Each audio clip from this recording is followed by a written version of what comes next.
All right. So in this video, I'm going to talk about why it's actually hard to build a sales team so you actually can scale to your first 100K month, 500K month, million a month offer, right?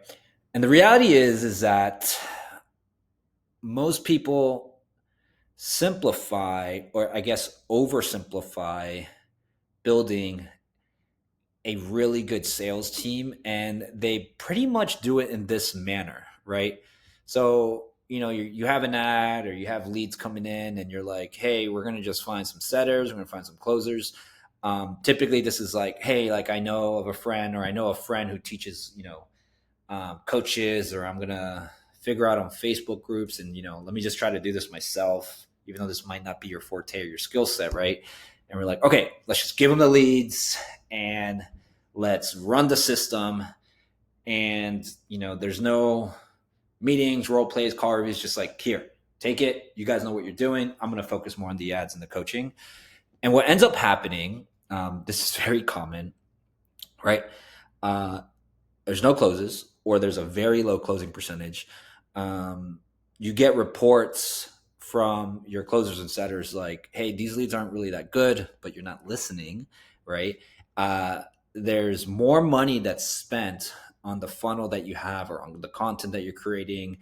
And mind you, what you were doing was working, right? But now that you're handing it off because you have too many calls, or you're trying to replace a sales team, right? Now you're spending more money, and it's decreasing the ROAS, or maybe you don't even have a ROAS. And what's happening eventually is the closers and the setters are basically like, dude, this offer isn't it, right? And so they end up leaving. They want to leave, and then they end up leaving. Typically, like on without any notice. They're just like, you're messaging them on Slack, and they're like, hey, are you going to take this call? Obviously, you pretty much know what ends up happening. And then you end up restarting the whole process again. And you do it maybe 2 or 3 times. And then you're like, all right, something's got to give. Something's, right? You can't just find random setters and closers and just run the system and let them be, right? It has to be a lot more. All right, so let's kind of dive in, right? So the system is actually very simple, right? It's broken down into 3 things: recruiting, managing, and training, right? It can be a little bit more complex than that, but the 3 pillars: recruit, manage, train. Recruit, manage, train. Recruit, manage, train, right? And so what we do inside of the 30-day sprint, the sales sprint, or even just when we take on offers in the long term, is we follow these 3 pillars because they organize things very simple. And it's an easy way to scale from there. And then I'm going to break down what it looks like on the inside, right? And kind of just not just what we do, but like what should be done, right? So in our case, the recruiting part of it is me being in the space for almost 10 years. There's a network of people that I have personally, from recruiters, from agencies, from sales coaches, that have lots of closers and setters wanting offers, right? That's just not it though, right? Just because you know people, that doesn't mean that's a good way to bring on people. Because a lot of people can, not a lot, but some people can actually say that, yeah, I can find people, but that doesn't mean that's done in the right way, right? The process that we have and that should be done is to have an extensive interview, right? And what does that exactly mean? I'm going to be very transparent, right? What we do is we make sure that we get them to follow specific criteria for them to actually send a video first to us. And it's very specific, like very specific details of what they should do, right? They don't follow those, or they don't get it within that same day or the next day, you're up, right? Because it shows, hey, do you really want to do this? Can you follow? Can you be detail oriented, right? And then there's 2 interviews. The first interview is just getting to know the person, right? Getting to know what they're about, what they're looking for. Not even trying to sell them on the offer at all. Honestly, in most cases, we don't even talk about the offer in the first interview. We're just like, hey man, we're just here to get to know you, right? And from there, it takes a lot of experience, right, to notice, potential red flags, but you get to really see the character of somebody and if they would be a good fit for the culture, right? Second interview is really presenting that offer and answering more questions and seeing if it's a good fit.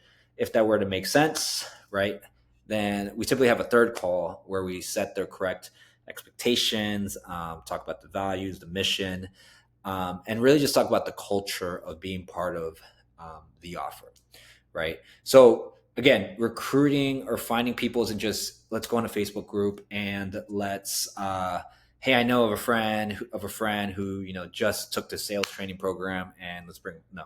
It's much more extensive. Managing, right? I'm gonna make this a little bit more simple. Managing requires time, right? Requires not just hey, looking at the report and saying okay, cool, keep doing what we're doing.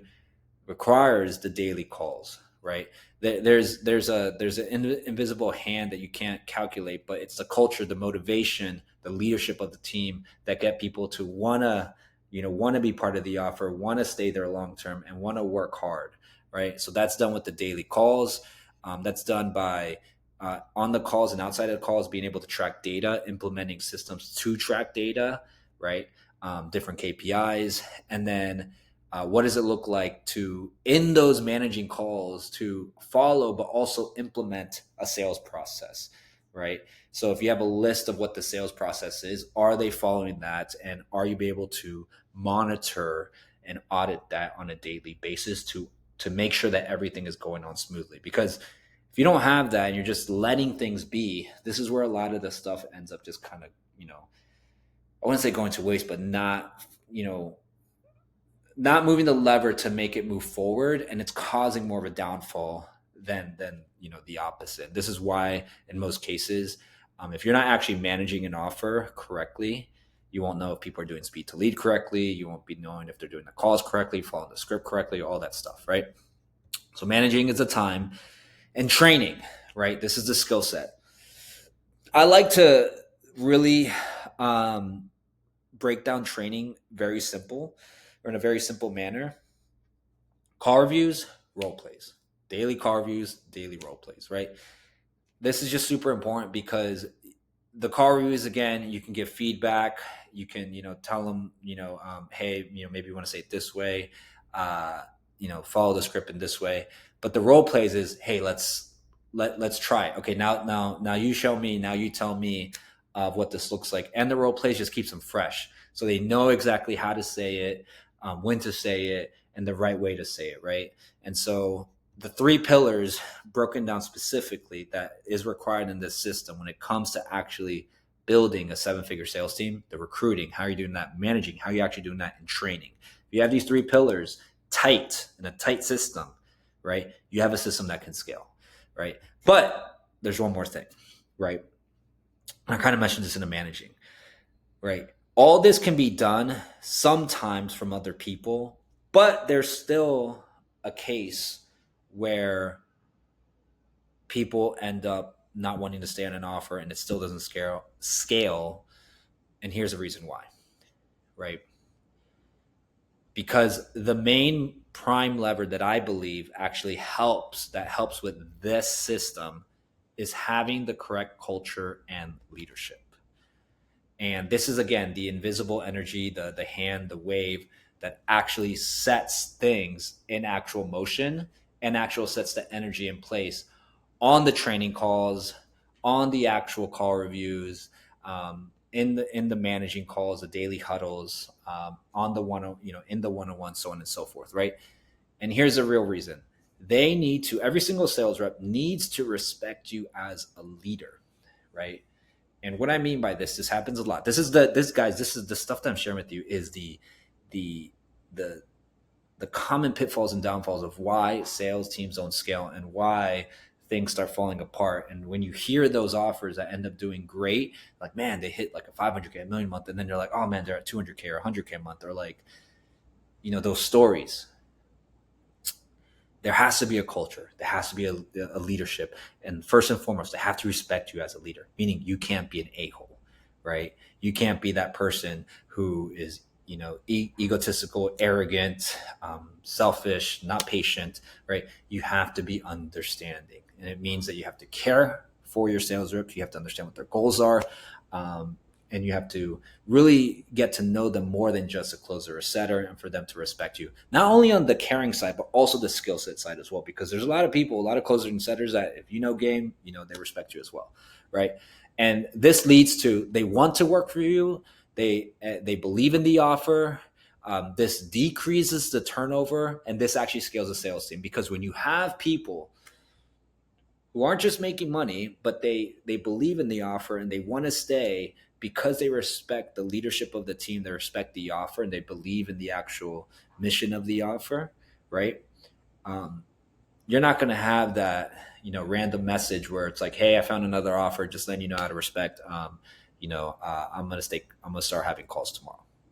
And you're like, "Dude, like, you're my main closer. You're the one who's closing the most." And then they end up saying, "Yeah, but to be honest, I just don't really like being here." Right.